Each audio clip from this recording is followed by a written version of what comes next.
പൊതുവെ ഇപ്പോൾ ഉറക്കം കുറവാണെന്ന് എൻ്റെ പല പേഷ്യൻസും എന്നോട് പറയാറുണ്ട്. എന്താണ് ശരിക്കും ഈ ഉറക്കം കുറയാനുള്ള കാരണം? രാത്രിയാകുമ്പോൾ ഈ പല കാര്യങ്ങൾ ചിന്തിച്ച് കിടക്കുന്നതാണ് പലർക്കും ഉറക്കം കിട്ടാതിരിക്കാനുള്ള ഒരു പ്രധാന കാരണം. എന്നാൽ നല്ല ഉറക്കം കിട്ടാനായിട്ട് ഒരു 3 ടിപ്സ് ഞാൻ പറയാം. ഒന്നെന്ന് പറഞ്ഞു കഴിഞ്ഞാൽ, നിങ്ങളെ കിടക്കുന്നതിന് മുമ്പായിട്ട് ഒരു ഗ്ലാസ് ചൂട് പാല് കുടിക്കുക. അതുപോലെ രണ്ടാമതായിട്ട് നിങ്ങൾക്ക് ചെയ്യാവുന്നത്, ഉറങ്ങുന്നതിന് ഒരു അരമണിക്കൂർ മുമ്പായിട്ട് എന്തെങ്കിലും വായിച്ചുകൊണ്ടിരിക്കുക. വായിക്കുന്നത് ഉറക്കം കിട്ടാൻ വളരെ നല്ലതാണ്. അതുപോലെ മൂന്നാമതായി, ഉറങ്ങുന്നതിന് അരമണിക്കൂർ മുമ്പായിട്ട് ഒന്ന് മെഡിറ്റേഷൻ ചെയ്യുക.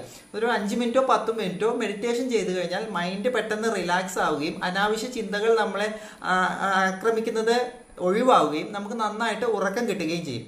അതോടൊപ്പം തന്നെ നിങ്ങൾ ഈ മൊബൈൽ പോലുള്ള ബ്ലൂ ലൈറ്റ് വരുന്ന ഡിവൈസസ്, അതായത് TV ആയാലും മൊബൈൽ ആയാലും അതുപോലെ കമ്പ്യൂട്ടർ ആണെങ്കിലും ഒരു മണിക്കൂർ മുമ്പെങ്കിലും ഒഴിവാക്കുന്നത് നല്ലതായിരിക്കും.